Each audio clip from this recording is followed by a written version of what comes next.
wabarakatuh. Waalaikumsalam. Alhamdulillah wassalatu wassalamu ala Rasulillah wa ala alihi wa sahbihi wa mawalah.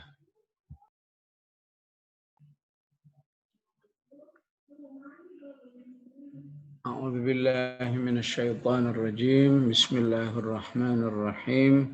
Laqad ja'akum rasulun min anfusikum azizun 'alaihi ma 'anittum harisun 'alaikum bil mu'minina raufur rahim. Shadaqallahul azim.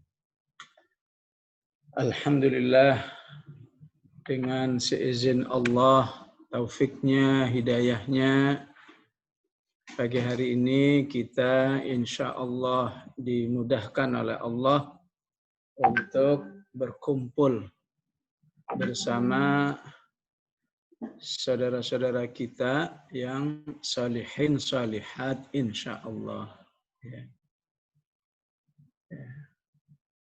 Al-Imam Asy-Syafi'i rahimahullah mengatakan tiga hal yang bisa menambah ilmu, bisa menambah ilmu.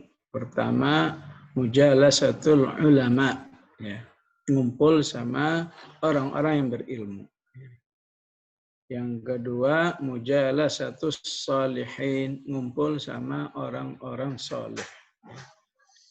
Semoga kita selalu bersemangat berkumpul dengan orang-orang yang soleh, walaupun saat-saat ini masih online, Semoga kita tidak pernah menjadi orang yang tidak lagi cinta kepada liko-liko kita. Istilah liko itu di sini tapi istilah aslinya liko itu adalah mujalasatus sholihin, ngumpul bersama orang-orang yang soleh. Tapi saya kan nggak soleh, insya Allah ketularan.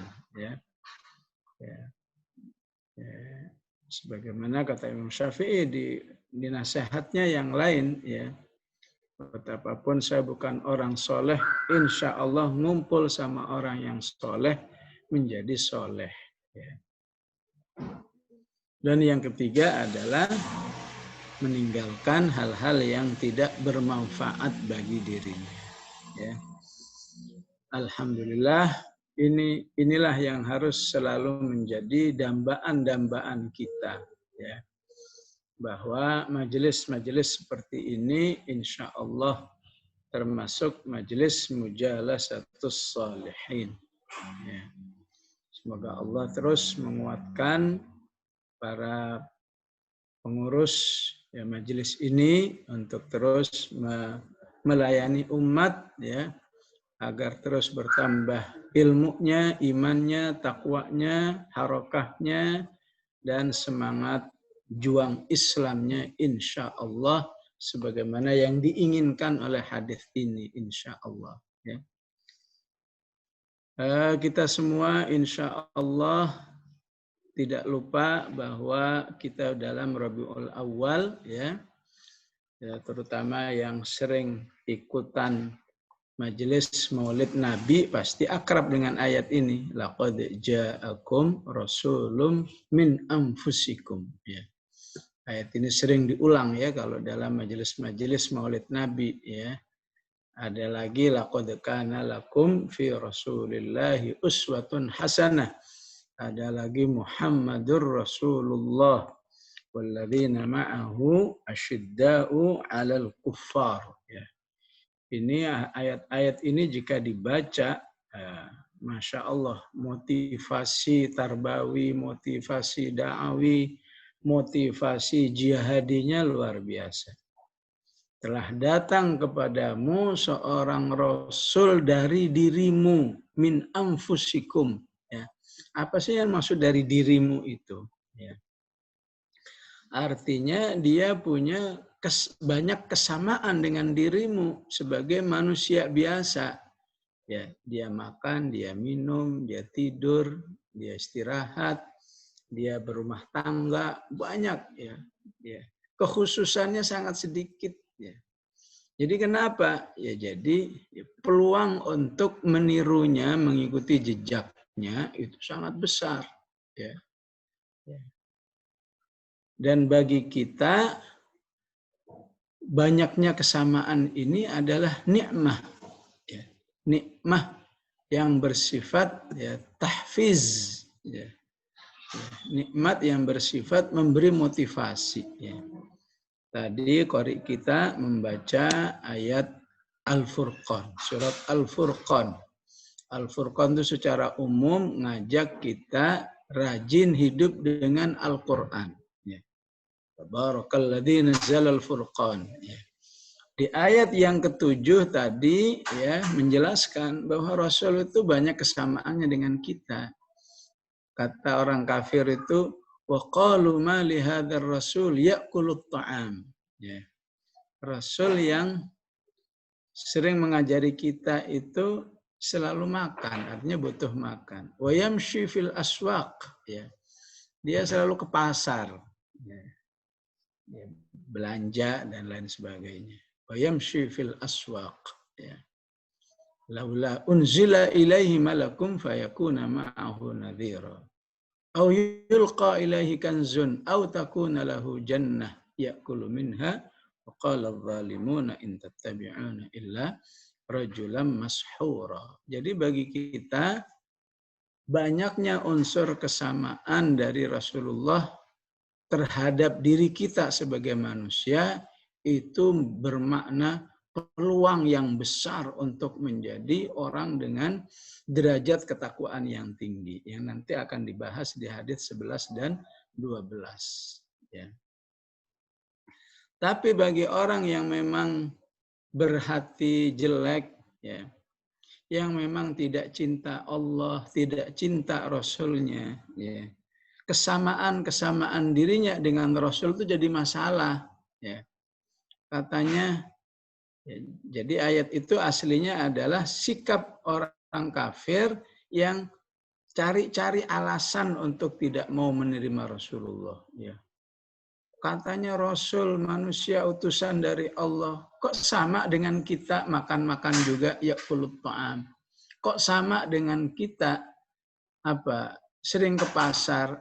Aturan namanya Rasul itu nggak perlu begitu, nggak boleh ada sama dengan kita. Ya. Seharusnya dia itu selalu dikawal oleh malaikat. Laula unzila ilaihi malakun ya fayakuna ma'ahu nadhira. Yang lebih jelek lagi apa? Syarat Rasul itu harus jadi kaya raya, au yulqa ilaihi kanzun, atau punya istana ya. Au takuna lahu jannatu ya'kulu minha. Punya rumah yang luas, ada kebunnya, di mana dia tiap hari tinggal makan hasil kebunnya. Wa qala adh-dhalimuna in tattabi'una illa rajulan mashhura. Orang biasa tapi kok menarik, pasti ini pakai ilmu perdukunan ya begitu kata orang-orang yang tidak beriman. Tapi alhamdulillah di dalam diri kita sudah ada ya modal keimanan kepada Rasulullah yang baik, dan insya Allah kaji kita pada pagi hari ini di mana mengkaji hadis Rasulullah dari kitab Al-Arba'in An-Nawawiyah yang ditulis oleh Imam An-Nawawi ini bukti ya bahwa kita sangat yakin dengan Rasulullah. Kita sangat menjunjung nasihat-nasihatnya ya. Kita menyikapi bahwa nasihat Rasul itu adalah ya bukti ya kasih sayangnya kepada umatnya ya. Jadi kalau ada seorang ayah, seorang ibu sayang kepada anaknya, maka At-Taubah 128 itu ingin mengatakan ya Rasul melebihi sayangnya ibu dan ayah kepada anaknya. Jadi Allah katakan azizun alaihi ma'anittum. Rasulullah itu nggak rela kalau umatnya ya akan mengalami kesulitan, terutama kesulitan akhirat. Azizun alaihi ma'anittum, harisun alaikum, ya. Sangat bersemangat agar umatnya itu baik. Ya. Harisun alaikum bil mu'minina raufur rahim, sangat sayang kepada orang-orang beriman, ya. Jadi ayat ini atau At-Taubah 128 ini, ya, insya Allah harus semakin membuat kita sangat menjunjung tinggi, menghargai hal-hal yang terkait kehidupan ataupun nasihat Rasulullah, baik dari kitab sirah maupun kitab hadis, ya. Oleh karena itu, para ulama terdahulu menyikapi sirah dan hadis itu seperti Al-Quran. Ya. Kunna nadrusul maghazi kama nadrusul Quran, katanya. Dulu kita mengkaji sirah itu, zaman dahulu istilahnya maghazi, ya. Dulu kami mengkaji kitab sirah, ya. Termasuk sirah, termasuk bagian daripada sirah adalah hadis-hadis Rasulullah Sallallahu Alaihi Wasallam, seperti kami mengkaji Al-Quran. Ya. Berarti harus sering, berarti harus banyak, ya. Berarti harus ada pengulangan-pengulangan supaya kita semua bisa merasa aksiomatik dengan hadis-hadis Rasulullah ataupun sirahnya, terutama di hadis 11-12 ini. Ya. Ya, 11-12 ini hadis pendek, ya. Ya, bayangkan dengan hadis yang kedua, ya. Kedua itu bisa sehalaman lebih. Ya, kalau hadis 11-12 ini ibaratnya hadis mahfuzat, ya. Hadis yang harus selalu ada di kepala kita, ya. Yaitu hadis da'ma yaribuk ila ma la yaribuk, ya. Dan hadis min husni islamil mar'i tarkuhu ma la ya'ni, ya. Ini dua hadis yang mudah dihafal, namun, ya, misi pembentukan jiwanya atau misi tarbawinya luar biasa, ya. Makanya tadi saya menyampaikan ayat laqad ja'akum rasulun min anfusikum, supaya jangan ada kalau baca hadis ini beralasan, ya. Yang saya yakin alasannya itu dari setan, ya. Alasan begini, ya wajar aja dia kan rasul, bisa, ya, menjalankan hadis itu. Jika sahabat yang bisa, alasannya sahabat. Ya wajar aja dia kan gurunya rasul, ya. Yang mentarbiah dia rasul, ya. Atau beralasannya wajar aja dia kan tinggal dalam lingkungan yang kondusif, ya. Enggak begitu, ya. Semua harus optimis bahwa ketika Rasul menyampaikan hadis ini, da'ma yaribuk ila ma la yaribuk, ya. Maksudnya adalah, ya, semua insya Allah bisa melaksanakannya, ya. Karena itu harus diawali dengan niat, ya. Kemudian selanjutnya setelah niat, kemudian berdoa, ya. Berdoa kepada Allah agar bisa mengamalkan hadis ini. Yang ketiga melatih, ya. Mungkin sebulan belum bisa, setahun belum bisa, 2 tahun belum bisa. Tapi kalau terus mencoba hadis ini, insya Allah, ya, Allah akan tolong manusia itu bisa melaksanakannya, ya. Karena hadis ini secara umum ingin menjadikan kita orang yang bertakwa, ya, dengan nilai yang setinggi-tingginya, ya. Bukan bertakwa dengan nilai 6, nilai 7, tapi kalau bisa nilainya 10. Kalau ada nilai 20, ya. Ya, ketakwaan orang-orang soleh terdahulu, para sahabat, para tabi'in, itu ketakwaan yang didasari ataupun diinspirasi oleh dua hadis ini. Da'ma yaribuk ila ma la yaribuk, ya. Itulah kesimpulan hadis ini, ya, yang insya Allah andai kata sampai di sini aku qouli hadza, ini sudah cukup insyaallah ya. Ya.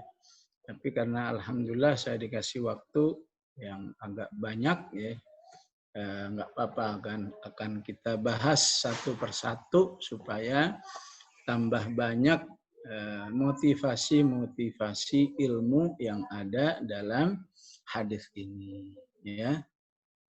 Seperti yang antum atau antuna baca hadis ini, hadis yang ke-11 maksudnya, diriwayatkan oleh Al-Hasan bin Ali ya. Berarti cucunya Rasulullah Sallallahu Alaihi Wasallam ya. Walaupun kalau antum baca kitab hadis tidak banyak hadis-hadis yang diriwayatkan oleh Al-Hasan bin Ali ataupun Al-Husain ya. Istilahnya dalam kitab itu disebut dengan sibtu Rasulullah Sallallahu Alaihi Wasallam. Sibtu ya, sibtu kalau di ayat rata-rata asbab. Jadi asbab itu jamaknya. Ya. Jadi cucu itu dalam bahasa Arab atau dalam Al-Quran disebut dengan sibtu atau asbab, disebut dengan hafid dan hafadah. Ya. Kalau ibu-ibu baca surat An-Nahl ya. Wallahu ja'ala lakum min anfusikum azwaja ya. Wa ja'ala lakum min azwajikum banina wa hafadatan wa razaqakum minat thayyibat ya. Dan Allah lah yang menjadikan dirimu itu berpasang-pasangan, yaitu ayat berapa itu? 72 surat An-Nahl ya. Ya. 72 surat An-Nahl ya. Dan menjadikan dari pasanganmu anak ya, banin, anak laki-laki ya. Dan juga menjadikan ya hafadah, cucu ya. Ya. Jadi bapak-bapak ibu yang sudah punya cucu merasakan deh ya, kayak apa sayangnya seorang kakek atau nenek kepada cucunya. Ya. Jadi apa bedanya hafid dengan sibtun? Ya. Sibtun itu cucu dari jalur anak perempuan. Ya. Kan ini jadi jalur Fatimah radhiyallahu anha. Makanya disebut dengan sibtu. Kalau hafidun dari ya jalur ya anak laki-laki ya, bisa dipahami ya. Jadi yang disebut di surat Al-Baqarah, disebut Ali Imran, disebut di surat An-Nisa ada kata asbab ya, maka itu cucu-cucu Nabi Ibrahim alaihissalam yang semuanya dari laki-laki ya, dari Nabi Yakub, dari Nabi Ishak ya, dari Nabi Ismail ya. Itu semua putra-putra Nabi Ibrahim alaihissalam. Ya. Kenapa Hasan ya? Hasan riwayat hadisnya tidak sebanyak Abu Hurairah ya. Hadis ke-12 itu diriwayatkan oleh Abu Hurairah. Ya, karena memang interaksi Rasulullah terhadap Hasan bin Ali tidak banyak. Ya. Beliau lahir tahun 3 Hijrah ya. Kemudian di usia ya, atau di tahun 8 Hijrah ya, atau di saat Rasulullah SAW meninggal ya, Hasan masih dalam usia 8 tahun ya. Jadi masih anak-anak ya. Jadi tidak banyak ya. Tapi sebagai anak yang cerdas ya, dia ingat pesan Rasulullah SAW. Ya.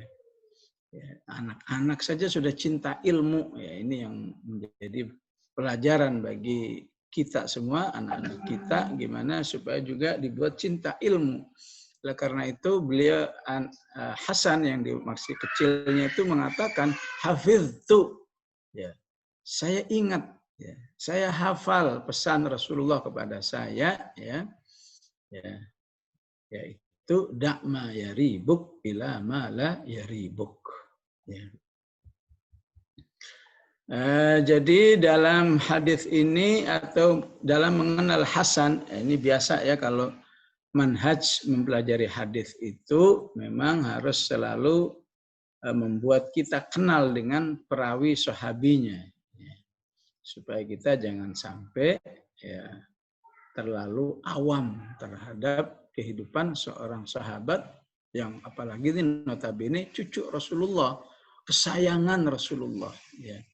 Bahkan dalam riwayat dikatakan ya Hasan bin Ali ini memiliki kemiripan Rasulullah Shallallahu Alaihi Wasallam setengah badannya. Ya. Jadi dari atas sampai pinggangnya itu mirip Rasulullah. Ya. Sedangkan dari pinggang ke bawahnya yaitu Husain. Ya. Ya. Itu miripnya Husain dengan Rasulullah Shallallahu Alaihi Wasallam. Ya.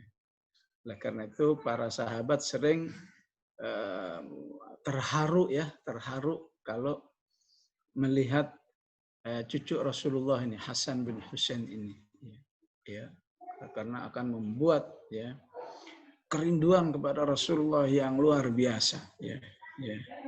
Adalah ya Bilal bin Rabah ya setelah Rasulullah meninggal dia nggak mau tinggal di Madinah, dia ingin menyebarkan Islam ke negeri Syam. Sampai dia mimpi bahwa Rasulullah menegurnya ya Rasulullah menegurnya ya, wahai Bilal ya kok kamu sekarang udah nggak dekat-dekat dengan diriku sih ya jafautani ya Bilal katanya, kamu udah jauh nih dengan aku dalam mimpi itu ya. Dan bermimpi Rasulullah itu hukumnya sama seperti bertemu langsung. Itu membuat Bilal ya walaupun mimpi segera dia berangkat dari Syam menuju ke Madinah. Ya. Ya. Di Madinahnya malam. Ya. Ya. Sehingga tidak banyak yang tahu, termasuk yang tahu Hasan bin Husain. Ya. Ya. Maka dia diminta untuk nanti subuh azan. Ya. Ya. Dia katakan, ya, wahai Hasan bin Husain, saya sudah berjanji tidak akan mau azan sejak Rasulullah sudah meninggal. Biarlah azan saya hanya untuk Rasulullah Shallallahu Alaihi Wasallam. Ya tentunya biar ada generasi dan lain sebagainya. Ya. Tapi Hasan dan Husain meminta dengan terus-menerus adzanlah walaupun sekali. Akhirnya saat waktu subuh adzan. Ya. Masyarakat Madinah gempar sekali, kaget ya. Ya. Ini adzan sudah lama menghilang ya. Ya. Yang teringat adalah kehadiran Rasulullah. Biasanya kalau adzan begini ada Rasulullah sebagai imam sholatnya. Wah, semua terharu menangis ya. Karena kerinduan kepada Rasulullah Sallallahu Alaihi Wasallam. Ya.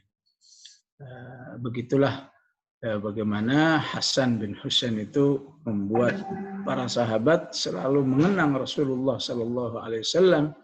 Bahkan satu saat Fatimah ditegur oleh Rasulullah katanya ya. Ya. Ketika membiarkan cucunya menangis agak lama, nggak segera didiamkan, kata Rasulullah ya segera dihentikan karena rasa tangisnya membuatku sedih ya begitulah kecintaan seorang kakek kepada cucunya ya. Meninggal tahun 51 Hijrah walaupun ada khilaf ya. Ada yang bilang 49, ada 50, ada 51. Ya, maka kalau kita ambil riwayat 51 dengan harapan berarti memang umurnya agak panjang, ya, tahun 51 Hijrah. Ya. Yang sudah pasti adalah meninggal dalam keadaan ada yang meracunnya. Ya. Siapa yang meracunnya? Beliau merahasiakan. Ya, didesak sama adiknya Husain ya, siapa sebenarnya yang meracun kamu, tidak, ya. Biarlah yang tahu hanya saya, ya. Ya, sehingga dalam riwayat yang ada hanya duga-duga saja, ya. Ada yang menduga yang meracun adalah istrinya sendiri, Ja'dah. Ada yang meracun, ada yang menganalisa lah, ya, bukan. Yang meracun adalah orang suruhan dari Muawiyah, ya. Maka ahli sejarah yang lebih mengutamakan, ya, biar tidak ada suudzon, ya sudahlah. Sebagaimana Hasan sendiri menyerahkan kepada Allah Subhanahu wa taala. Biarlah cukup saya mengetahui agar tidak ada pertumpahan darah yang lebih besar lagi, ya. Cukuplah saya yang mengetahui, sehingga termasuk keluarganya Husain pun sampai juga tidak tahu siapa yang meracunnya, ya. Baik, itu sedikit sejarah kehidupan Hasan, ya, agar kita tidak terlalu awam, ya, terhadap cucu Rasulullah Sallallahu Alaihi Wasallam yang disebut oleh Rasulullah sebagai Sayyidah, ya, Syababi Ahlil Jannah, ya. Dia akan menjadi pemimpin untuk pemimpin para pemuda di surga, ya.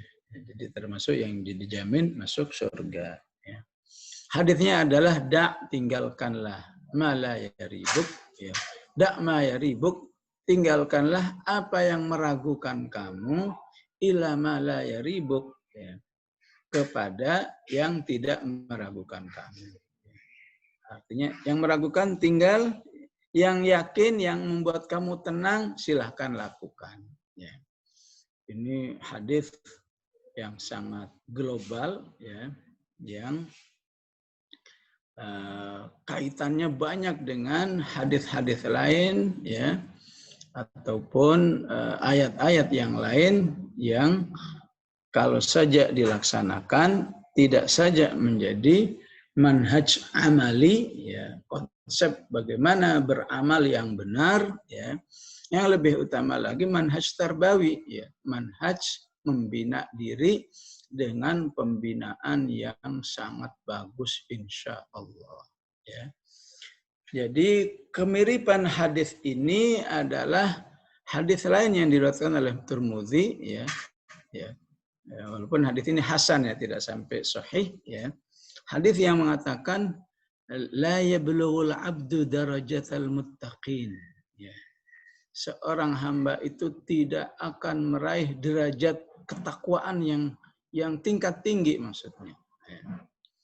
Hatta, ya, yada'a, ya, mimma la ba'sa bihi, sehingga dia mau meninggalkan hal-hal sesuatu yang kelihatannya tidak apa-apa, ya.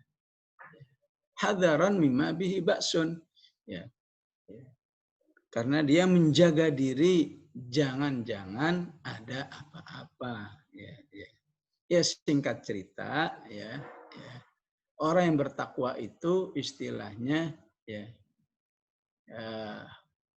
jadi segala yang ragu, ya, ya, maka dia akan segera pindah kepada yang meyakinkan. Ya. Ya.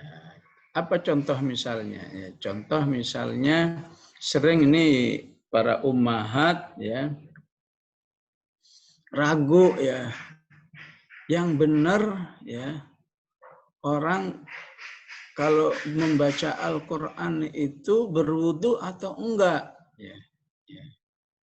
Berwudu atau enggak, ya. Yang sudah pasti wudu, ya. Yang enggak boleh itulah yang masih ada, ya, ya. Yang boleh enggak berwudu, ya, itulah yang masih ada pembicaraan. Kalau wudu itu udah pasti boleh, ya. Maka dia enggak mau ribut dengan dalil-dalil ini menurut hadis ini boleh, enggak, udah. Yang penting yang sudah pasti enggak bakal ada keraguan itu, ya sudah, wudu aja udah, ya, ya. Baca Al-Quran, wudu, ya. Ataupun dalam bab-bab yang lain, ya. Jadi dalam kondisi normalnya hadis ini bisa terkait dengan urusan-urusan pribadi kita. Ya, ya. Kunci penyikapannya adalah yang meragukan tinggal, yang yakin lakukan. Ya. Ya. Ambil khusus ya, misalnya ya, mau kuliah di luar negeri atau di sini, ya. Ragu. Ya. Di sini luar negeri, sini luar negeri. Yang yakin mana yang yakin? Yang yakin di sini. Ya udah tinggalin. Ya. Segala yang ragu, ya, ya tinggalkan. Ya. Ya, ragu membeli sesuatu, ya, ya, ya. Membeli mobil misalnya dengan ya, dengan merek yang beda, ya. Mau merek A, merek B, merek A, merek B, ya. Ya, maka ya, pilihlah yang yakin. Kayaknya merek B saya yakin nih, kalau merek A ini masih begini, masih begini. Nah, ini dasar pelaksanaan hadis ini ya di dalam kaitannya urusan-urusan pribadi. Ya. Maka meningkat ketika urusan-urusannya sudah terkait dengan masa depan kita. Ya. Masa depan kita. Ya. Sebutlah akhwat didatangi oleh seorang ikhwan yang akan ya, yang akan meminangnya, mengkhitbahnya. Ya. Diterima enggak ya. Ya. Ini memang selain apa istilahnya ada peluang untuk ya apakah katakan menerima atau tidak, atau mungkin menerima si A, menerima si B, itu ada peluang yang sifatnya pribadi juga, tapi di balik itu juga ada peluang masa depan agama kita. Ya. Kira-kira kalau saya terima, ya mana ini yang meyakinkan kalau saya terima, insya Allah saya akan bertambah solihah misalnya. Ya. Ya. Diterima atau enggak, atau ada A, ada B, ini yang mana yang saya terima, B apa A yang membuat saya lebih solihah, lebih saya istiqomah dan seterusnya. Ya. Maka bisa saja seseorang ya meyakinkan dirinya, saya yakin B. Ya. Ya. Ini dakma ya ribu, yang meragukan tinggal pilih yang yakin ya, tapi Rasulullah mengajarkan ya, setelah kamu yakin, kamu tetap minta tolong kepada Allah bahwa yang kamu pilih itu ya agar Allah berkahi, agar ya pilihannya pilihan yang betul-betul jauh dari selera-selera hawa nafsu, tapi karena keimanan dan pertolongan Allah. Disitulah namanya ada doa istikharah. Ya, sesuai dengan isinya yang luar biasa ya. Allahumma innak in kunta ta'lamu hadzal amr. Ya Allah, jika engkau tahu urusan ini misalnya menerima pinangan fulan ini ya. Khairun li fi dini wa ma'ashi. Lebih baik bagi agamaku dan kehidupanku, maka takdirkanlah, mudahkanlah. Ya. Ya. Dan jika tidak membawa kebaikan, maka jauhkanlah kami. Ya. Jadi tetap ketika terkait dengan suatu dampak keagamaan ya, dampak tarbiyah kita, dampak keimanan kita, maka setelah memilih yang meyakinkan, masih dianjurkan minta tolong kepada Allah agar pilihan kita itu pilihan yang diridhai oleh Allah Subhanahu wa taala. Ya. Ya, beda kan kalau yang pertama tadi milih mobil A apa mobil B. Ya, kalaupun salah paling cuma kalau milih B ternyata salah, padahal itu yang meyakinkan. paling dampaknya cuma ya mungkin mobilnya jadi suka mogok misalnya ya. Mobilnya misalnya cuma ternyata milih B, ternyata boros bahan bakar, ya, itu nggak ada dampak ya, keagamaan atau ketarbiahan, tapi terkait dengan hal-hal yang menyentuh ya urusan keimanan, urusan tarbiyah, itu butuh pertolongan Allah Subhanahu wa taala, sehingga kita berdoa istikharah. Namanya doa istikharah, dan itulah masuk istikharah yang benar ya, minta tolong kepada Allah agar pilihannya itu betul-betul dibarokahi, dirahmati, dan bukan pilihan yang atas dasar hawa nafsu ya, atau semata-mata keduniaan. Ya, perlu saya jelaskan karena kadang-kadang orang masih berpikir namanya doa istikharah itu setelah itu akan ada tanda-tanda tertentu. Nah, itu ngarang sendiri itu ya. Ya, habis doa istikharah, tiba-tiba mimpi berada di sebuah taman bunga misalnya. Oh, berarti saya harus nerima nih ya. Nah, nggak harus seperti itu. Ya, itu cuma karangan-karangan ya. Sebagian masyarakat ya. Jadi doa itu akan menjadi penenang diri kita ya. Ketika kita sudah memutuskan saya terima, insya Allah saya setuju lamaran si fulan ini, kalau kemudian di kemudian hari ada hal-hal yang mengecewakan ya, ataupun yang tidak memuaskan dan seterusnya, maka seorang mukmin seharusnya tidak boleh mengatakan saya nyesal nerima dia, saya nyesal dari istri dia. Nggak boleh ada lagi kata seperti itu. Kenapa? Karena dulu waktu menerima dia kan sudah pakai doa, ya. Dan seorang mukmin harus muqinun bil ijabah, yakin bahwa doanya diterima. Seharusnya dia mengatakan, insya Allah saya nggak salah pilih, ya. Karena dulu saya saat memutuskan menerima calon suami saya ini, saya sudah berdoa. Ya. Terlebih ketika doanya ya dilakukan berulang-ulang. Ya. Katakan dalam sekian bulan, dalam doanya selalu ba'da sholat, paling enggak minimal 5 kali. Belum saat dilakukannya di qiyamul lailnya, berarti bisa sehari 10 kali ya. Ya. Setelah memutuskan, di kemudian hari ada hal-hal yang kurang baik, maka doa itu bisa menghibur kita. Insya Allah saya nggak salah. Saya dulu berdoa ya. Kalau sekarang ada hal-hal yang bagi saya kurang nyaman, insya Allah ada hikmahnya. Ya. Insya Allah ini termasuk ayat yang mengatakan wa asa an takrahu syai'a wa huwa khairul lakum. Ya. Dan boleh jadi engkau tidak suka sesuatu, padahal di balik itu ada kebaikan yang banyak. Ya, ya. Ya, biasanya sih ya ummahat itu ya mungkin agak merasa kecewa berat ketika suaminya maksain diri misalnya harus ya nambah keluarga ya.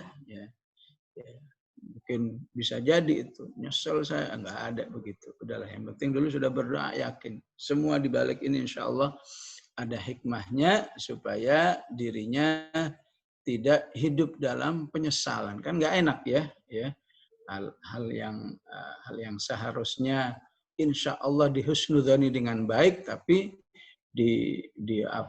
diliputi nyesel lagi ya. Baru ngelihat bajunya nyesel, melihat mobilnya nyesel, kan nggak enak ya. Karena itu insya Allah hadis ini memberikan satu arahan bagi kita agar kita selalu berhusnudzon kepada Allah setelah memilih sesuatu yang kita yakini insya Allah ya.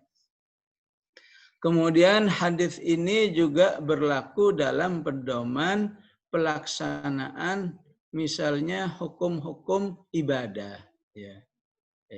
Seorang wanita ya misalnya punya hutang puasa Ramadan 10 hari ya. Dibayar nyicil biasanya ya. Dibayar nyicil ya, diambil katakan selalu puasa qadha-nya diambil setiap Senin, di tiap Kamis, ini niat qadha ya. Niat qadha ya. Maka tiba-tiba ya ragu ya. Ini kodoknya ya yang ke-6 apa yang ke-7? Yang 6 ke-7. Maka di saat itu pilihlah yang meyakinkan. Berarti apa yang meyakinkan? Ya pasti 6 lah. Ya. Kalau 7 itu masih antara iya enggak. Pilih 6. Kalau salah, ya insya Allah nggak apa-apa. Ya. Pembaca Quran, ya. Ini saya yang benar ini ya udah sampai juz 3 apa juz 4 ini. Pilihlah juz 3. Jangan maunya juz 4. Kenapa sih ribut juz? Pengen banget juz 4 ya. Padahal ngulang juga ada manfaatnya ya. Salat zuhur ya. Salat zuhur begitu di rakaat keempat ya.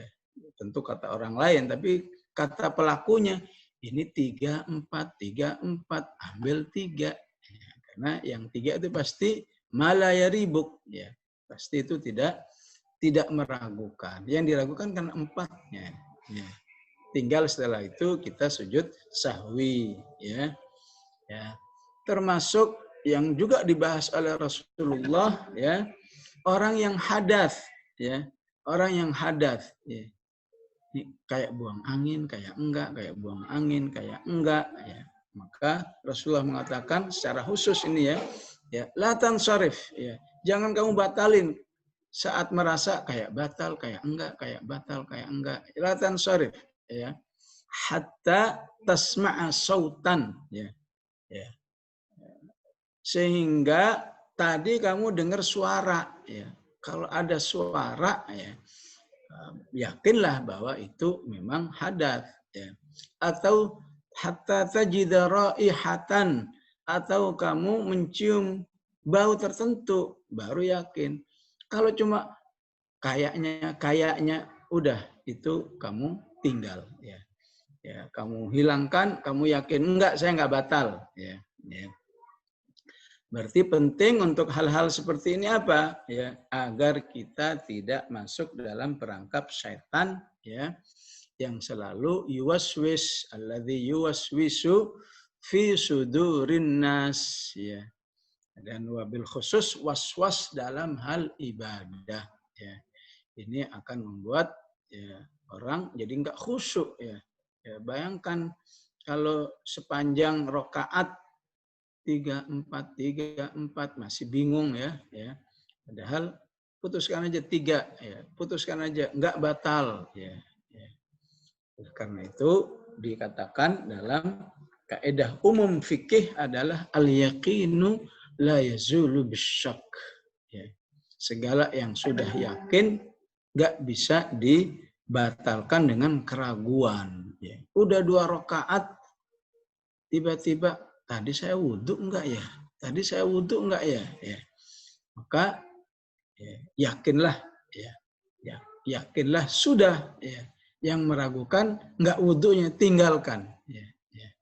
Dak ma yaribuk ila ma la yaribuk. Nah, itu jadi manhaj dalam pelaksanaan ibadah ya.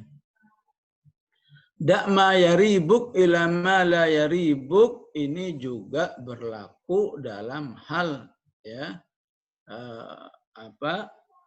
hukum-hukum yang membangun sifat ketakwaan ya. Ketakwaan dalam arti sampai tingkat kewaraan ya. Tadi hadis yang saya baca hadis Tirmidzi, seseorang tidak akan sampai ke derajat takwa ya sampai dia meninggalkan hal-hal yang dikhawatirkan membahayakan dirinya ya. Apa misalnya ya tidur itu kan sesuatu yang ya mimma la ba'sa bihi, sesuatu yang enggak apa-apa ya. Mungkin bukan tidur ya, nanti tidur di bab hadis berikutnya ya. Atau sesuatu hukum misalnya ya. Suatu hukum halal dan haram misalnya ya. Misalnya lagi rame misalnya ya. Apa istilahnya? Imani misalnya ya. transaksi lewat ya lewat OVO lewat yang lain-lain lah ya. Ini riba enggak, riba, kata fulan riba, kata si fulan enggak riba ya. Selama dia belum mau mempelajari atau belum punya kesempatan belajar sesungguhnya ya. Gimana sih hakikat transaksi akadnya ya. Kok yang satu mengatakan enggak riba, satu mengatakan riba, maka tinggalkan yang meragukan. Yang meragukan berarti yang enggak kan? Ya. Yang yakin ya berarti jangan menggunakan itu dulu. Ya. Khawatir ternyata benar itu riba. Ya. Sampai dia pelajari betul menurut fulan ini semua, baru ketika dia menggunakan istilahnya fasilitas kemudahan bertransaksi itu ya, karena sudah jelas ya dasar-dasarnya tidak mengandung riba. Udah yakin ya silahkan pakai ya. Atau secara umum ya hadis ini ya tidak saja mengajak orang meninggalkan yang haram ya. Bahkan meninggalkan yang meragukan pun, bahkan sesuatu yang meragukan pun yang kemudian diistilahkan dengan syubhat itu pun ditinggalkan. Tarkus syubhat itu berarti meninggalkan hal-hal yang meragukan. Pilih saja yang yakin bagi dirinya yang mana. Itulah pegang. Seperti ribut-ribut ya. Orang haid itu boleh nggak sih tilawah apa enggak? Ya. Menurut fikih fulan boleh, fulan nggak boleh. Ya sudah, mana yang yakin? Yang yakin nggak boleh ya sudah, terima yang nggak yakin. Ya, terima yang meyakinkan itu. Ya, meyakinkan misalnya nggak boleh. Ya. Yang lain enggak, saya lebih yakin yang mengatakan nggak boleh, terima aja sudah. Ya. Ya, di sini dia ingin mengambil instannya dengan prinsip dakma yaribuk ila ma la yaribuk. Ya. Adapun kemudian dia ingin pindah, ya, ataupun dia kemudian ada kesempatan mempelajari, ya, kata yang nggak boleh itu seperti apa, kata yang boleh seperti itu apa. Kemudian dia menimbang-nimbang hadisnya, ya, dalil-dalilnya masing-masing kelompok. Sehingga dia mengambil kesimpulan, kayaknya yang mengatakan boleh lebih kuat. Ya. Sehingga dia kemudian dari nggak boleh menjadi yakin bahwa nampaknya yang boleh nih yang lebih meyakinkan. Maka itu dibenarkan. Ya. Dibenarkan. Yang nggak boleh itu ya bulan ini pakai dalil yang mengatakan nggak boleh. Bulan depan mau pakai dalil yang boleh. Ya. Nah, itu yang tidak dibenarkan dalam manhaj pelaksanaan fikih. Baik ya, insya Allah cukup untuk hadis ke-11 ini ya sebagai hadis manhaj di dalam menjalani kehidupan pribadi ya maupun kehidupan keputusan yang sifatnya bernuansa hukum atau bernuansa kewaraan ya. Warok artinya orang yang betul-betul hati-hati ya. Jangankan yang jelas-jelas, jangankan kemaksiatan tidak ditinggalkan ya.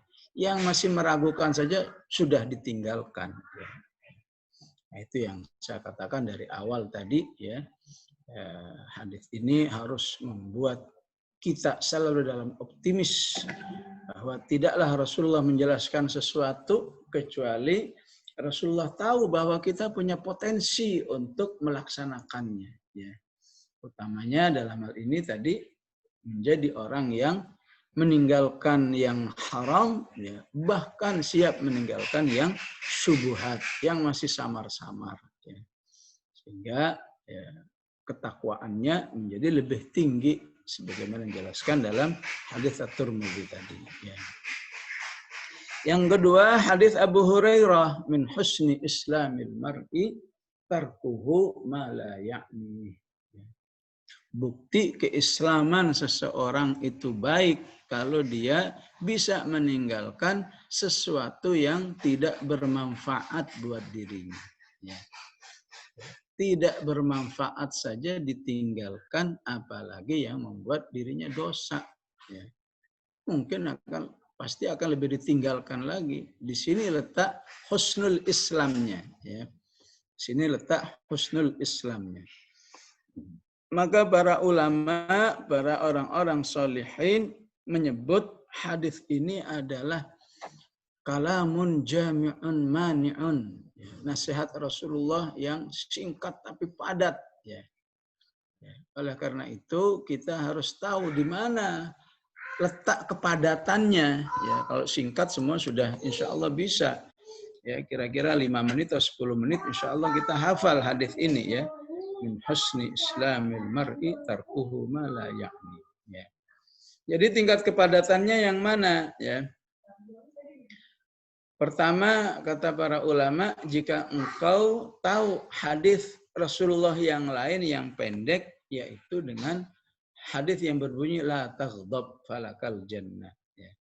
Ini hadisnya anak-anak TK biasanya ya. Ya. Jangan marah, engkau mendapat surga. Ya. Jadi siapa yang terbiasa ya, mengendalikan hawa nafsunya untuk marah, maka berarti dirinya termasuk min husni islamil mar'i tarkuhu ma la ya'ni. Ya. Nah, jangan marah itu diungkapkan di Ali Imran 130-an ya. Wal kadhimin al ghaidh wal 'afina 'anil nas. Orang yang bertakwa, orang-orang yang akan mendapatkan surga seluas langit bumi itu mereka yang selalu menahan marahnya tapi juga memaafkan. Wal 'afina 'anil nas. Ya. Itulah contoh dari Hasan bin Ali tadi. Dia tahu sebenarnya siapa yang meracuni dia, ya, tapi dia tidak ingin memperbesar permasalahan yang ada. Ya. Kedua, hadis ini terkait dengan juga adabul lisan. Ya. Adabul lisan. Dalam adabul lisan, Rasulullah mengatakan apa? Ya.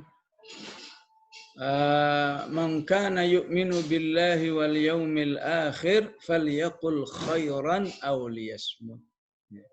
Siapa yang bisa melaksanakan hadis ini, yaitu hadis siapa yang beriman kepada Allah dan hari akhir hendaklah diam, ya, hendaklah berkata yang baik atau diam. Siapa yang bisa berakhlak seperti ini, itu bukti bahwa dirinya memiliki husnul Islam, keislaman yang baik. Ya. Ketiga, hadis ini terkait dengan hadis la yu'minu ahadukum hatta yuhibba li akhihi ma yuhibbu li nafsihi. Ya.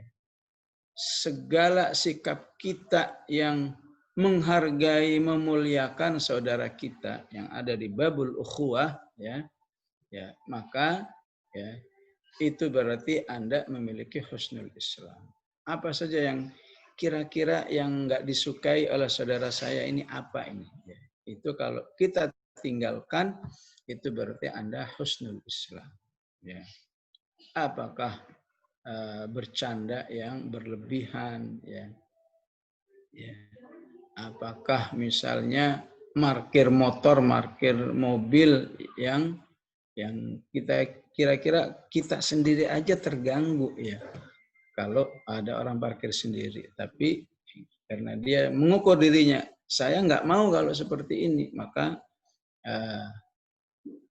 dia tidak mau melakukan. Ya. Dalam hal ini, misalnya hadis yang lain, ya, hadis yang lain, ini Rasulullah mengatakan, ittaqul la'anin, ya, takutlah kamu umpatan orang-orang karena perbuatan orang tersebut. Misalnya apa? Ya, orang yang pipis di tempat umum misalnya, tempat di mana di tempat itu sering ada orang menunggu kendaraan atau mungkin istirahat. Ya, hindarilah kamu ya pipis di tempat yang biasa diakses oleh orang. Ya, karena nanti orang terganggu oleh bau yang tidak enak, oleh kenajisannya, oleh pemandangannya yang tidak enak, ya. Maka orang yang memiliki akhlak ini itu mustahil dia lakukan karena dia tahu saya aja nggak senang ya kalau ada orang pipis di sini, maka saya tidak akan melakukan pekerjaan yang tidak menyenangkan orang. Ya. Itulah salah satu yang terkait dengan hadis ini sebagai hadis yang jami'un mani, singkat tapi padat. Ya. Maka hadis ini jika dijadikan sebagai standar husnul Islam, ya, maka orang beriman itu ya kualitas husnul Islamnya bisa dibagi menjadi ya katakan 3 tingkatan. Ya, ya, ya. Tingkatan standar ya, itu adalah orang-orang yang senantiasa meninggalkan apa yang dilarang oleh Allah. Ya. Baik perbuatan maupun ucapan. Ya. Kenapa? Karena yang sudah dilarang oleh Allah pasti itu bersifat malayaknihi. Ya. Ya, sesuatu yang tidak akan bermanfaat bagi dirinya. Ya. Ya. Pasti termasuk malayaknihi. Ya. Ya.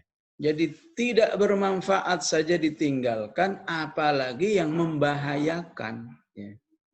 Ya. Jadi maya durruhu itu lebih tinggi daripada malayakni dan itu adanya di kemaksiatan-kemaksiatan.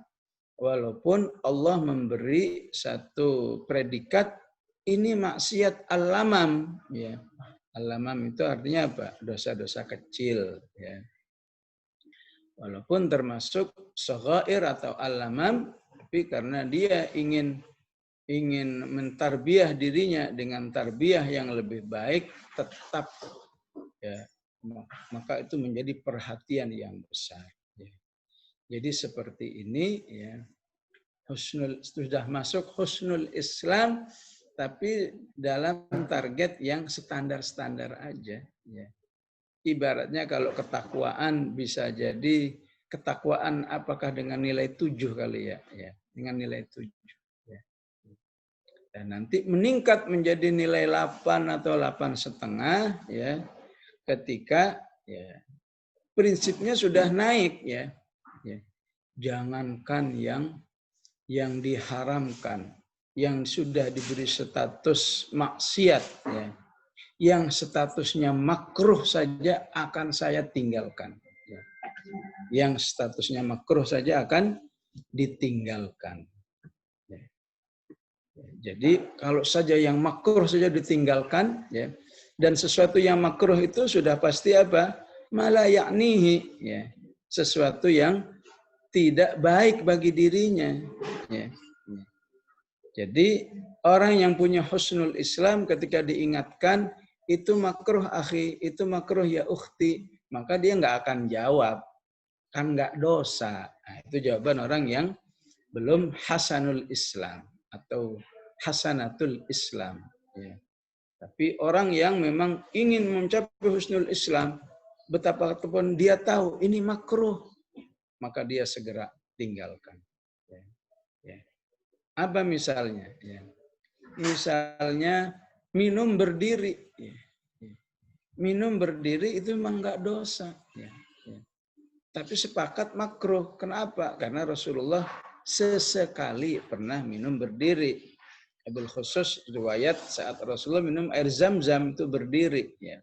Itu pun dipahami oleh para ulama, ya minum zam-zam susah kalau harus nyari tempat duduk, ya misalnya gitu ya.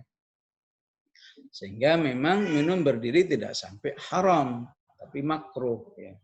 Tapi ketika orang punya husnul Islam, itu tidak akan dilakukan. Kalaupun lupa diingatkan, langsung duduk. Ya.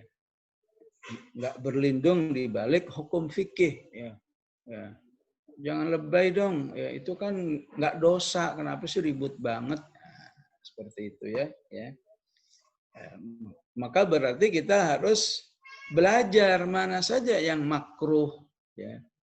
Mana saja yang makruh, yang yang direkomendasi langsung oleh Rasulullah Sallallahu Alaihi Wasallam. Ya. Apakah misalnya misalnya tanggung ini ya dari kamarnya ke kamar mandi misalnya. Kira-kira itu jarak apakah 10 langkah misalnya. Tapi dilakukan dengan pakai sandal sebelah ya. Misalnya dari kamarnya keluar pakai sandal sebelah kiri. Sambil nyari ya sandal sebelah kanannya, sandal sebelah kirinya dipakai ya. Sehingga yang kanan nyeker sambil nyari menuju ke kamar mandi. Itu makruh ya. Ya. Maka seharusnya ditinggal. Maka orang yang punya semangat min husni islamil mar'i dia tidak akan lakukan. Ya. Dia tidak akan lakukan. Ya. Dan kalaupun diingatkan dia akan segera copot. Oh ini makruh, ya sudah saya copot. Ya. Ya. Apakah hadis tentang tidur tengkurap misalnya ya? Ya. Tidur tengkurap, tidur tidak menghadap kiblat memang nggak sampai dosa ya. Tapi ya segala yang makruh ya dalam tarbiyah ketakwaan yang agak lebih tinggi itu akan dia tinggalkan ya. Karena dia ingin ya dirinya di sisi Allah ya, betul-betul ingin mencari yang terbaik ya. Ingin istilahnya KW1 ya, ketakwaan KW1 sehingga yang bisa mengurangi ketakwaan dia tinggalkan. Maka termasuk dalam hal ini ya hal-hal yang makruh yang diistihadkan oleh para ulama ya. Ya. Misalnya kalau memang ini sebuah istihad ya, walaupun saya tidak sepakat ini masih diistihadkan, saya lebih sepakat ini adalah suatu yang paten, suatu yang final, rokok misalnya ya. Bagi sebagian rokok itu ya, sudah paten haram ya. Karena sudah jelas kemadaratannya ya. Ya. Kalaupun kita agak mau lunak ya. Yang namanya haram itu nasnya harus jelas ya. Bangkai misalnya hurrimat ya. Ya. Rokok kan nggak ada kata hurrimat ya. Jadi rokok itu masih hasil istimbat, betul ya. Sehebat-hebatnya istimbat paling enggak ya hukumnya adalah makruh ya. Maka kalau hukumnya makruh, kalau pakai hadis ini mau nggak mau orang beriman itu pasti tunduk ya. Oke lah, saya memang tidak mengharamkan, tapi saya punya prinsip diri saya tidak boleh terlalu banyak akrab dengan yang makruh. Bayangin ya makruh kok dilaksanakannya berpuluh-puluh tahun ya. Ya. Apa iya ya seseorang ya mau dalam kondisi ya, kondisi yang katakan nggak bagus berpuluh-puluh tahun ya. Istilahnya kalau dalam urusan keduniaan nih misalnya cara penampilan misalnya. Memang kalau pakai dosa nggak dosa itu ya. Jadi seseorang udah atasnya sih bagus pakai jas, pakai dasi. Tapi celananya cuma sedengkul misalnya. Ya. Itu betul nggak ada indah-indahnya. Ya. Kemudian ya aneh gitu ya. Bisa aja pakai alasan kan nggak dosa sedengkul, kan wajibnya sedengkul memang ya, tapi nggak pantas apalagi ya dia jadi anggota dewan misalnya pakaiannya kayak begitu ya, tampil ceramah pakaiannya kayak begitu, atasnya sih keren ya jas ya. Jadi dalam urusan dunia sesuatu yang makruh aja itu nggak pantas, nggak nyaman, jelek penampilannya, apalagi dalam urusan hukum ya. Ijtihad misalnya dalam bab membaca Al-Qur'an misalnya, membaca Al-Qur'an yang tidak bertajwid ya. Sebagian beristihad pokoknya nggak bertajwid dosa ya. Istihad dari Al-Imam Al-Jazari adalah man lam yujawwidil Qur'ana athimu ya. Tapi mungkin ada yang mengatakan, tega banget yang belum bisa baca Quran dengan tajwid kan banyak. Masa dosa semua itu orang, alangkah banyaknya dosa ya.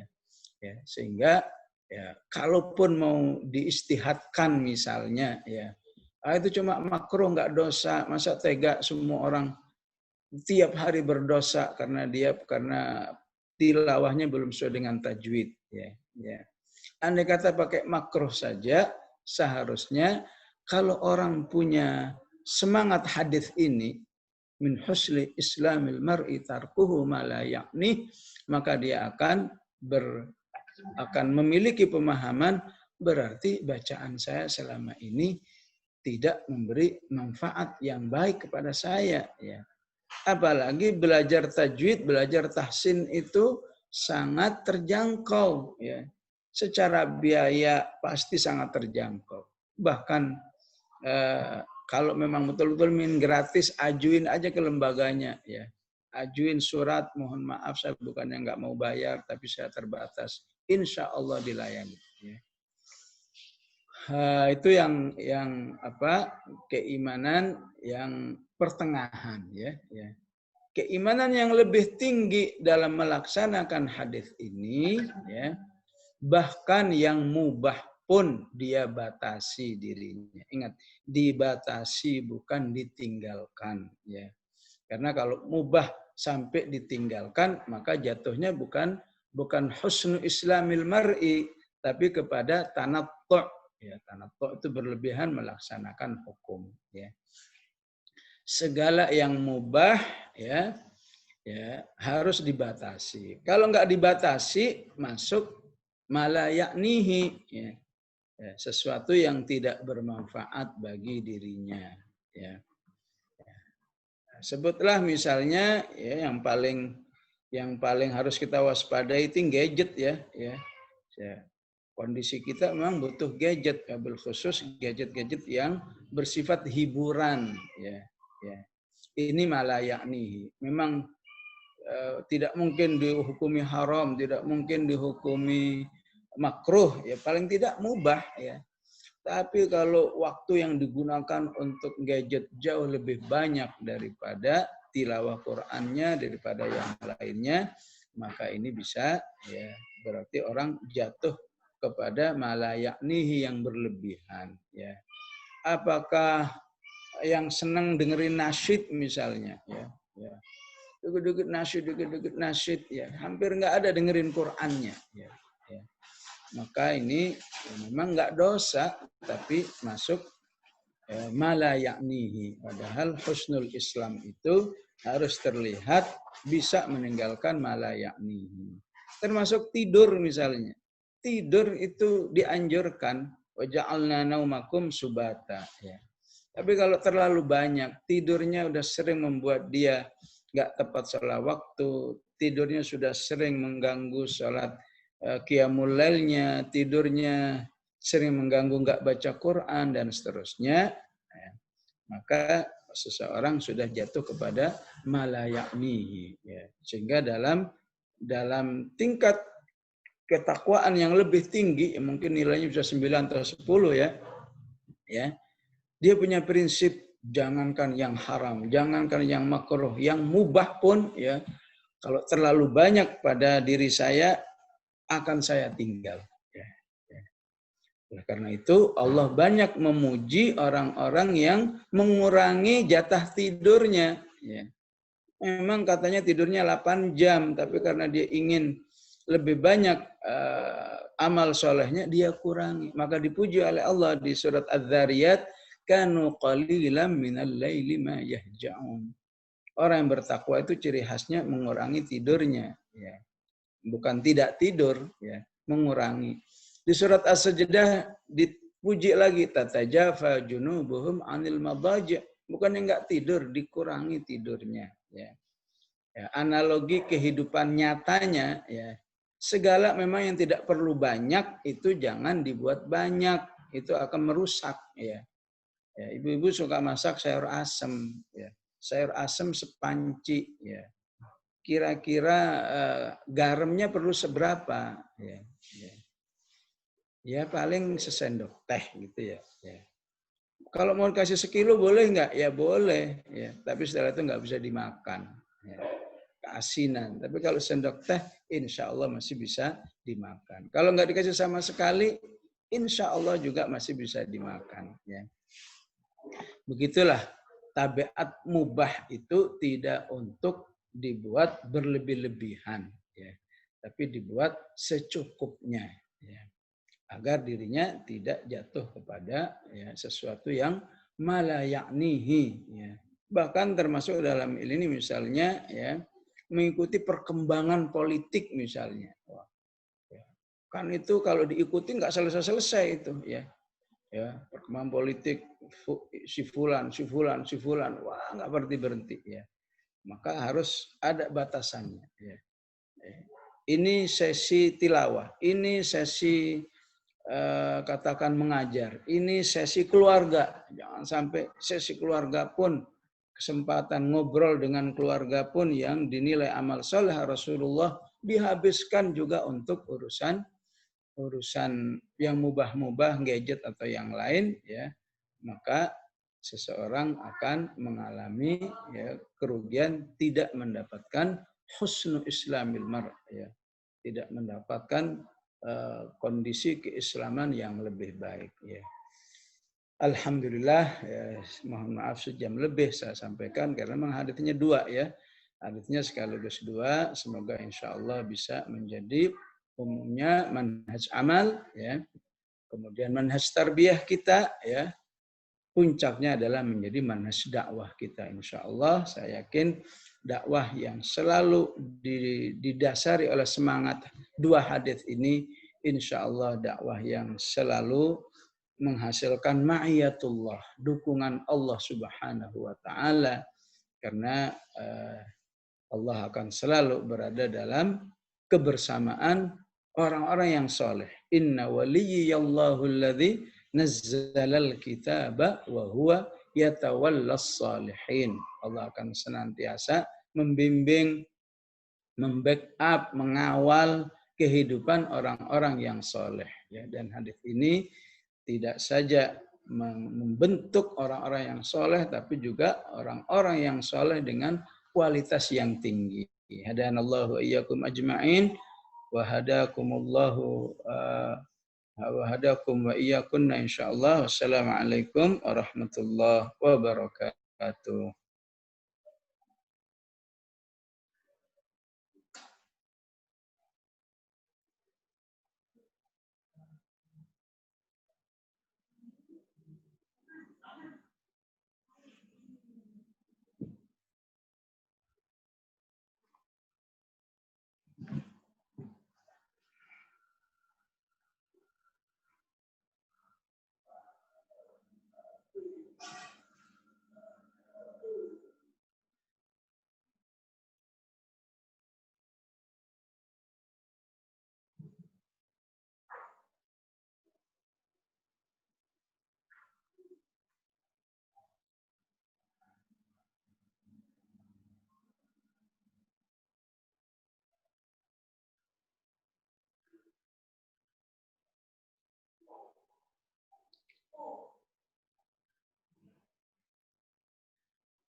Baik, jazakallah khairan katsir. Mohon maaf tadi saya di mute ya, nggak bisa di unmute dari saya. Kebetulan saya ini keluar masuk Zoom. Sinyalnya di sini memang kurang bagus. Baik ya, jazakallah Ustaz, penjelasannya sungguh mencerahkan buat kita pada pagi hari ini. Ada tersisa waktu kurang lebih 25 menit ke depan ya. Kita siapkan untuk tanya jawab bagi rekan-rekan yang mau resen dipersilahkan, bagi yang sudah dan mau bertanya melalui room chat juga dipersilahkan. Mohon izin Ustadz, ada beberapa pertanyaan tadi. Pertama dari Ibu Yuna Maunah dari Lebak Bulus. Beliau bertanya terkait dengan masih hadis yang ke-11 Ustadz. Ya. Isi pertanyaannya adalah bagaimana dengan sikap muslimah yang awalnya yakin dengan pilihannya, karena melihat latar belakang calon suami ya, yang lulusan dari universitas luar negeri dan terkenal ilmu dan hafalannya banyak. Namun kemudian pada akhirnya dia menyesal karena kesalahan-kesalahan suaminya setelah menikah yang sulit untuk dimaafkan. Nah, pertanyaannya adalah apakah kalau dia menyesal merupakan sikap yang salah, padahal awalnya sudah yakin, kemudian ketika sudah menikah ternyata ada beberapa suami melakukan kesalahan. Ya.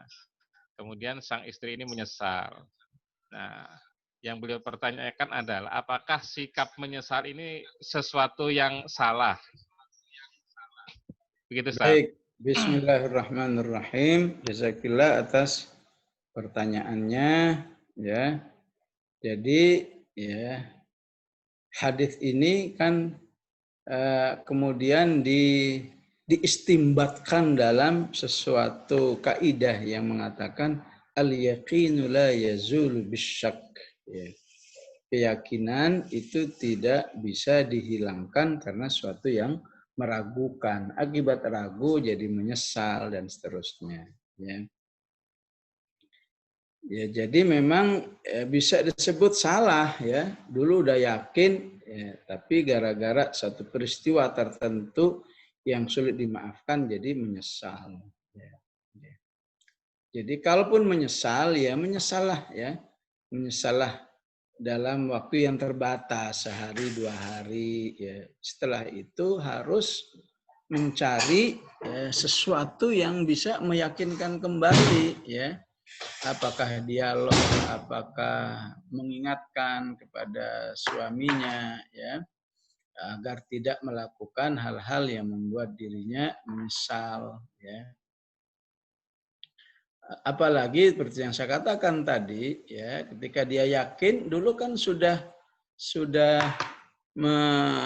mengawalinya atau mengawali dan mengawal, ya, mengawalnya dengan doa, ya, doa istikharah itu insya Allah, ya, kita harus bisa seperti Nabi Zakaria yang mengatakan walam akum bidu'aika rabbi syaqiyya, ya.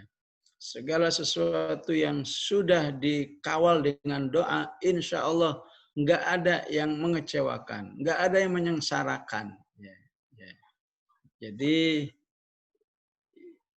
memang kalau dikhawatirkan perkataan saya ini berlebihan, ya, masa nyesal aja nggak boleh misalnya, ya misalnya, ya. Tapi paling tidak penyesalan Anda itu menunjukkan kurang optimis, ya, kurang optimis, ya, bahwa manusia kan nggak ada yang selamanya jelek, ya, pasti akan ada perubahan misalnya, ya, ya.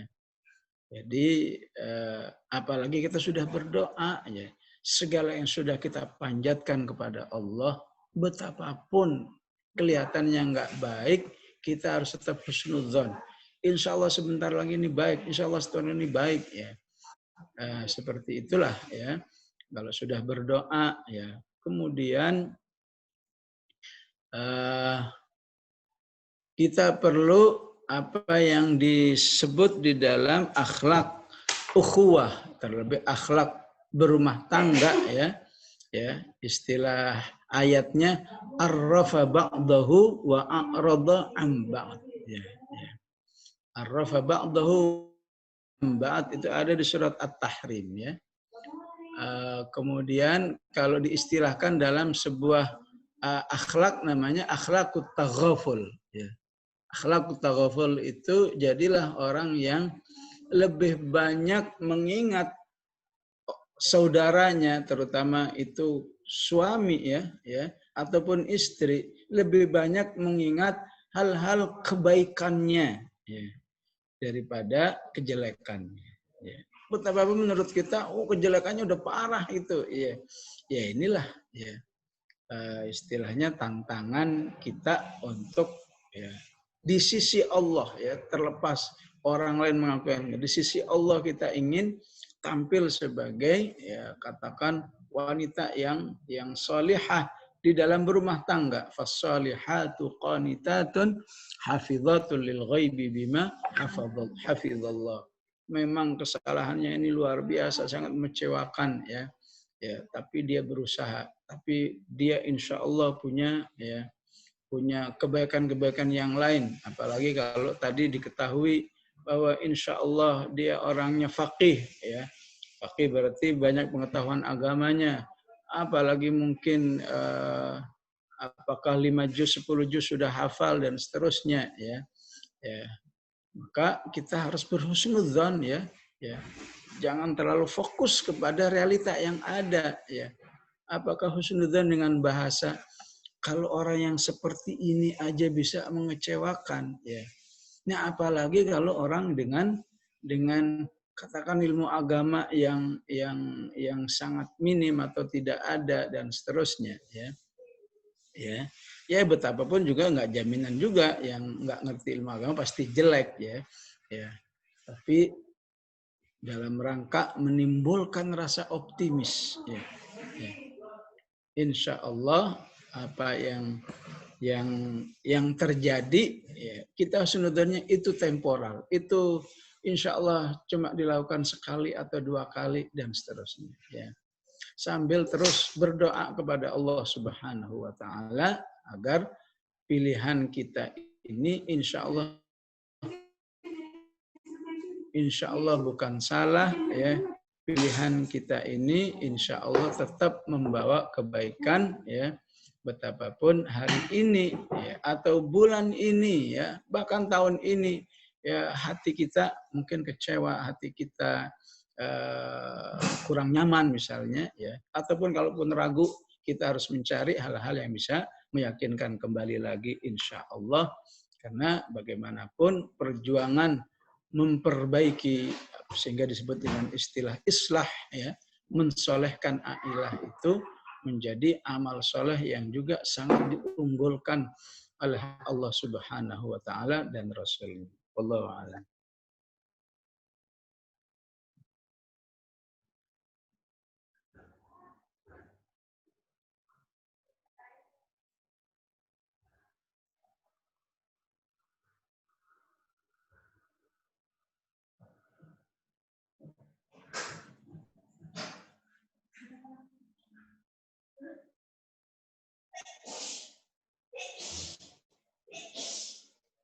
Baik, jazakallah Ustaz Abdul Aziz. Yang berikutnya adalah bertanya berkaitan dengan masih hadis yang ke-11 tentang keraguan-raguan.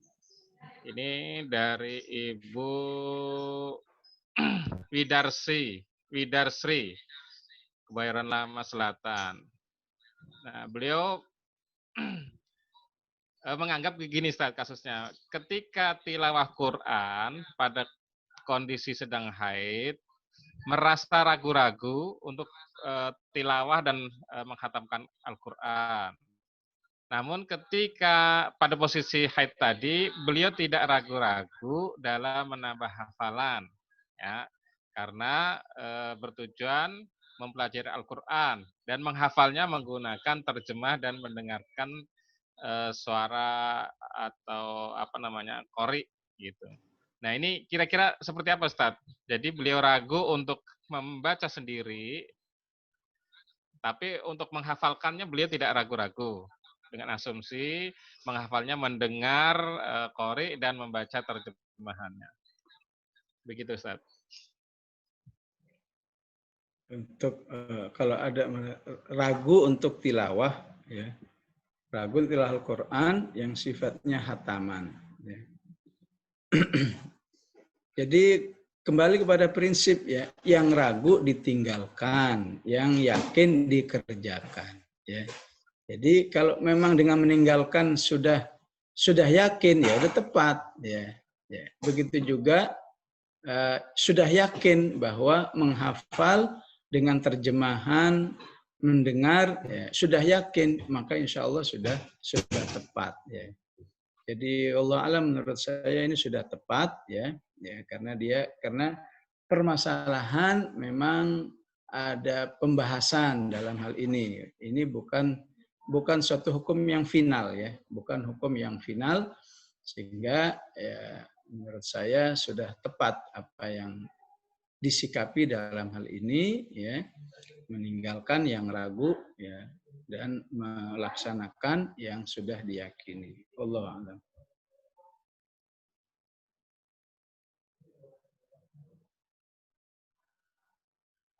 Lanjut.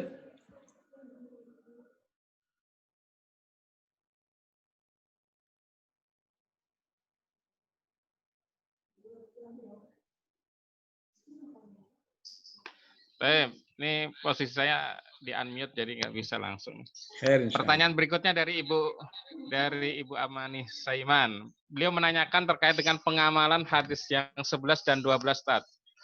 Bahwa mengamalkan kedua hadis tadi adalah merupakan kebaikan, sementara ada hadis yang lain yang berbunyi kullu ma'rufin shadaqah. Ya. Nah, kemudian ketika dikaitkan dengan surat 64, kalau tidak salah surat Taghabun, ya, ayat yang ke-10, fasoddaqo itu yang berbicara fasoddaqo itu orang yang berada di alam kubur atau yang sedang sakaratul maut. Ya. Nah, mohon penjelasannya Ustaz. Jadi dikaitkan pelaksanaan hadis 11 dan 12 dengan ayat 10 dari surat 64. Ya, baik. Jadi bukan fasoddaqo, ya, fa'as-saddaqo, ya. Ada A-nya, fa'as-saddaqo wa akum minas sholihin, ya. Surat tersebut maksudnya saat sakaratul maut, ya. Kan ayatnya hatta idza jaa ahadahumul mautu, ya. Apabila, ya, telah datang kematian, ya. Jadi terjadinya saat sakaratul maut, ya. Ya. Walaupun di hadis lain yang sudah meninggal pun juga, ya, juga merasakan yang sama, ya, ya. Hadis yang lain mengatakan begini, Rasulullah berjalan dengan seorang sahabat, ya, kemudian Rasulullah bertanya, tahu nggak apa yang paling diinginkan oleh mayit yang ada di kubur ini? Sahabat itu menjawab, Allahu wa rasuluhu a'lam. Allah dan Rasulnya lebih tahu, ya. Ya. Kalau saja dia dihidupkan lagi ke dunia, ya, maka yang paling diinginkan adalah minimal, ya, minimal dia dikasih kesempatan untuk sholat 2 rakaat saja. Ya.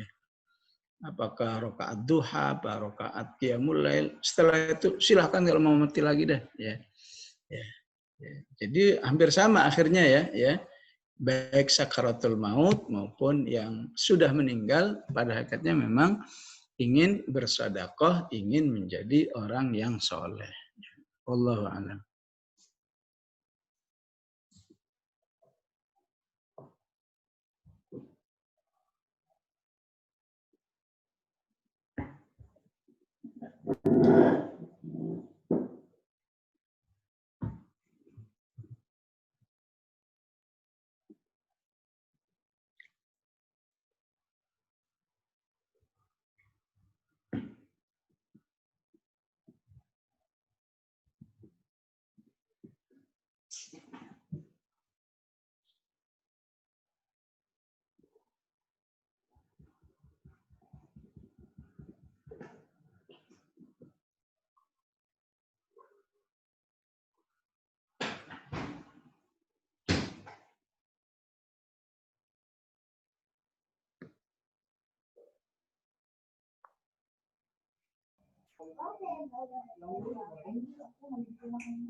Saya Ustaz, mungkin anak handle dulu.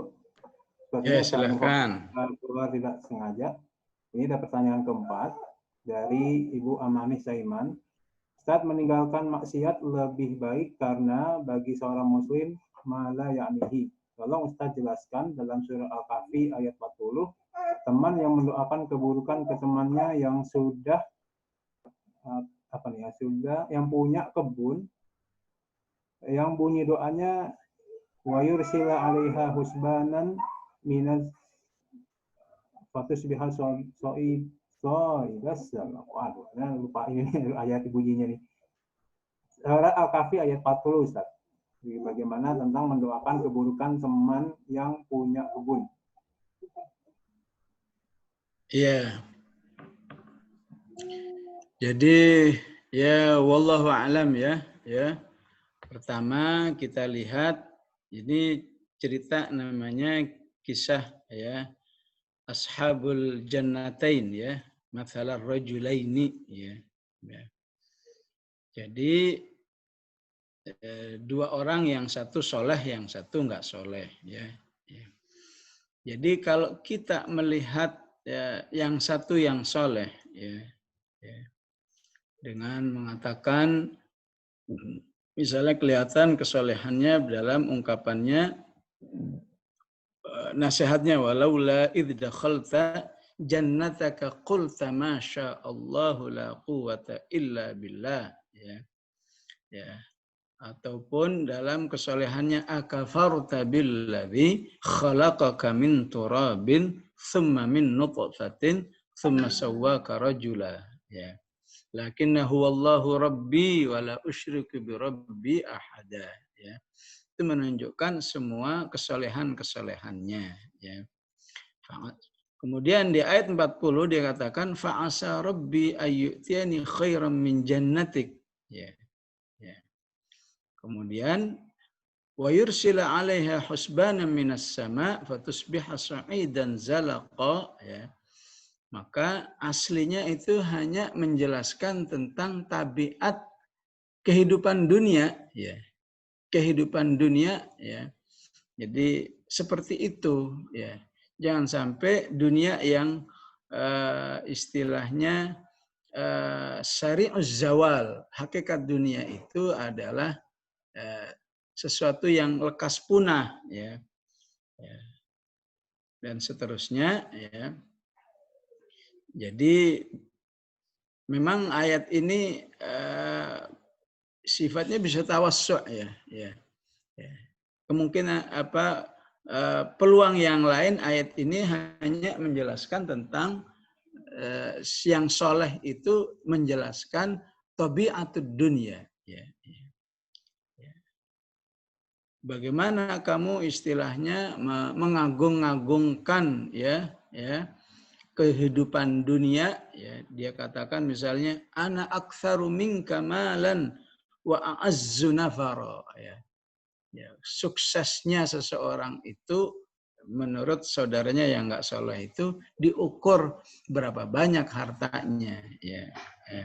Mengapa harus kamu jadikan sebagai standar itu kesolehan, padahal hakikat dunia itu ya sebentar lagi juga hilang ya karena hujan badai ya dan seterusnya, yang kemudian nanti dikuatkan di ayat 46 bahwa manusia yang beriman harus melihat amal-amal soleh lah yang harus menjadi kebanggaan keimanan dalam dirinya. Wal baqiyatus salihatu khairun inda rabbika thawaban wa khairun maradda.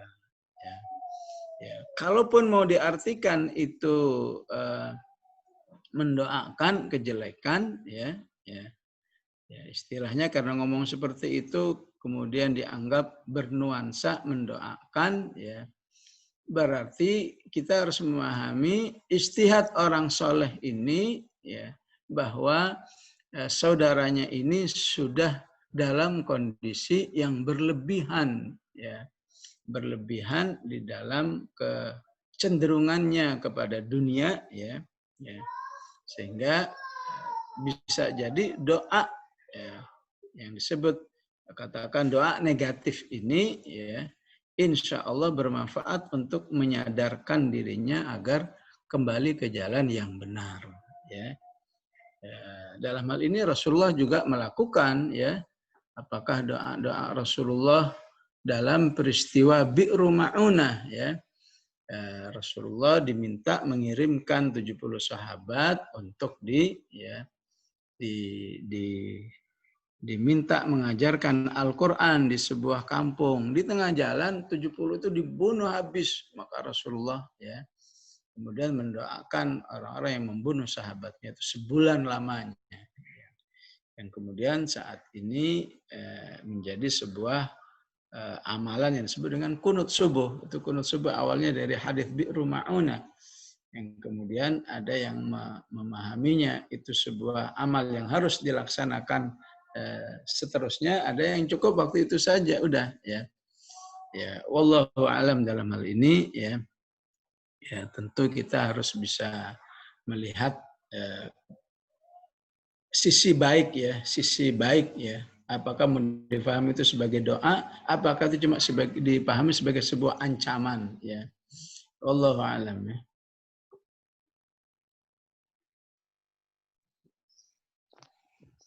Baik, sepertinya antusias peserta untuk bertanya luar biasa ini, Ustaz. Ada lagi tadi yang ditampilkan Pak Kohos? Atau kita berikan ke yang raise hand ya, ada satu orang raise hand. Ibu Nur Hayatun, dipersilahkan untuk bertanya secara langsung. Sudah angkat tangan tadi raise hand. Silakan Bu Nur Hayatun.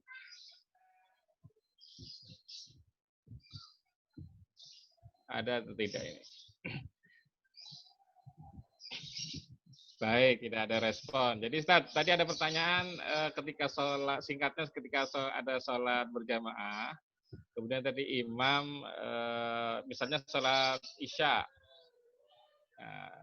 makmum merasa sudah menyelesaikan atau melakukan 4 rakaat, akan tetapi imam masih merasanya 3 rakaat.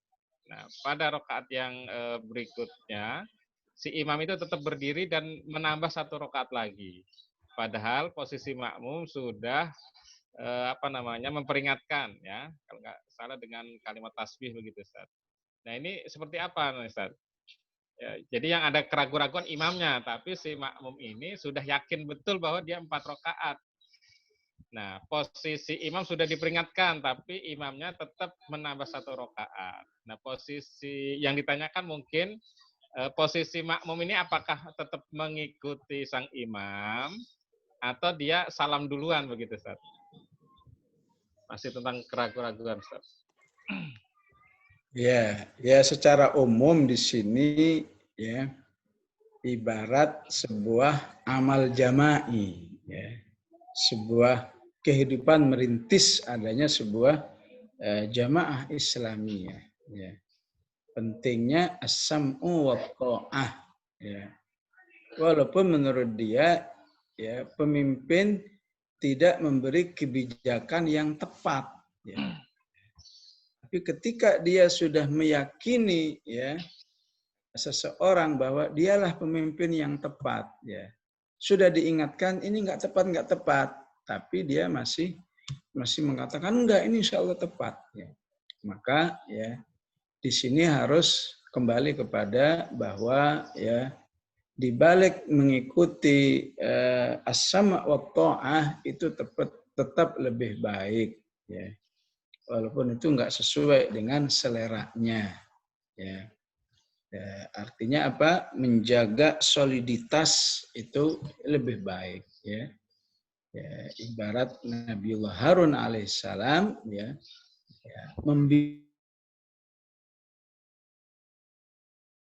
walaupun dia tahu salah ya. Walaupun Musa itu salah ya. Sehingga kebijakan Harun saat itu agak disesalkan karena apa kamu biarkan ya. Ya, tapi Harun punya ijtihad yang lain, Nabi Harun punya ijtihad lain. Menjaga soliditas itu lebih baik. Biar soliditasnya terbangun dulu, nanti kalau betul-betul kuat, ya baru kita ingatkan Samiri itu. Ya. Itu ibarat sebuah beramal jama'i, memang mentaati pemimpin itu lebih utama daripada pandangan pribadi. Dan itu sesungguhnya sudah dilatih di dalam sholat. Ya. Ya. Memang dalam bab ini sering ya kejadian yang kurang bagus ya. Ya. Ya. Jadi sering bersaut-sautan antara yang mengatakan subhanallah ya. Jadi Imam berdiri di subhanallah, imam duduk di subhanallah. Ya, ya, wabil khusus kalau makmumnya ada yang pro imam, ada yang makmumnya nggak pro imam, ya, ya. Jadi seharusnya ya pertama memang idealnya imam mengikuti teguran makmum, ya, karena bagaimanapun makmum itu wallahu alam bisa lebih konsen ya di dalam memantau imam, ya. Imam bisa jadi dia terlalu asyik dengan bacaan-bacaan sehingga dia bisa di dalam keraguan, dan itu dialami oleh Rasulullah, ya, ya. Dalam keraguan 3-4 ya. Imam kemudian memutuskan saya yakin 3, tapi kata makmum sudah 4, ya. Maka enggak ada salahnya jika atau bagus kalau imam mengikuti pendapat makmum. Insya Allah makmum benar. Ya, sudah putuskan, ya sudah saya ya, ya. Dalam hal kondisi imam tetap merasa yakin bahwa saya masih 3. Bagaimana masih 3? Ya. Maka ya seperti dalam akhlak beramal jama'i, makmum nggak boleh ngotot, ya, ya. Baik ngotot dalam arti ya udah saya tunggu di sini, saya mau duduk